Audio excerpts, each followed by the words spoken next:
Welcome to hidden cook channel. நாம் இன்றைக்கி ஒரு சூப்பரான ஆப்பம் ரெசிபி தான் பார்க்க போகிறோம். இது நார்மலாக பண்ணுற ஆப்பம் மாதிரி இல்லாமல் கொஞ்சம் டிஃப்ரெண்ட்டாக ட்ரை பண்ணி பார்க்கலாம்.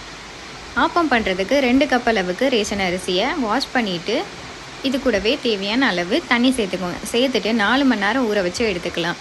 அடுத்து தேங்காயில் இந்த கருப்பாக இருக்கிறத மட்டும் எடுத்துட்டு மிக்ஸி ஜாரில் சேர்த்துட்டு தேங்காவை துருவி எடுத்து வச்சுக்கிறேன். அடுத்து ஒரு மிக்ஸி ஜாரில் நாம் ஊற வச்சுருந்த அரிசியையும் இது கூடவே துருவின தேங்காய் 1 கப் அளவுக்கு ஒயிட் ரைஸும் சேர்த்துக்கிறேன்.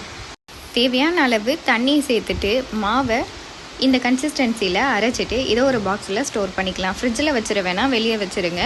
ஓவர் நைட் வெளியே வச்சதுக்கப்புறம் மாவு நல்லா புளிச்சிடும். இது கூடவே தேவையான அளவு உப்பு, 1 ஸ்பூன் ஜீனி, கொஞ்சமாக பேக்கிங் சோடா சேர்த்துட்டு மாவை நல்லா மிக்ஸ் பண்ணிக்கோங்க. அடுத்து ஆப்பம் ஊற்றிக்கலாம். இந்த ஆப்பத்துக்கு நீங்கள் வீட்டில் சாதம் எக்ஸ்ட்ரா இருக்கும்போது ட்ரை பண்ணி பாருங்கள். அப்போது சாதமும் வேஸ்ட் ஆகாது, ஒரு ரெசிபியும் நமக்கு கிடச்சிரும். மார்னிங் டிஃபனுக்கு என்னடா பண்ணலான்னு யோசிக்கும் போது இந்த ரெசிபியை நீங்கள் மிஸ் பண்ணிடாமல் ட்ரை பண்ணுங்கள். வீட்டில் இருக்க குட்டீஸ்லேருந்து பெரியவங்க வரைக்கும் என்ஜாய் பண்ணி சாப்பிடுவாங்க. ஆப்பமும் அவ்வளோ டேஸ்ட்டாக இருக்கும். நார்மலாக பண்ணுற ஆப்பத்தை விட இந்த மாதிரி ட்ரை பண்ணிங்கன்னா ஆப்பம் ரொம்ப டேஸ்ட்டாக இருக்கும். இந்த ஆப்பம் கூட தேங்காய் பால், கடலைக்கறி இப்படி எதுனாலும் வச்சு சர்வ் பண்ணலாம். இந்த ரெசிபி உங்களுக்கு பிடிச்சிருந்துச்சுன்னா வீடியோவுக்கு லைக் பண்ணுங்கள். நீங்களும் ட்ரை பண்ணி பார்த்துட்டு எப்படி இருந்துச்சுன்னு மறக்காமல் கமெண்டில் சொல்லுங்கள். அப்படியே உங்கள் ஃப்ரெண்ட்ஸுக்கும் ஷேர் பண்ணுங்கள்.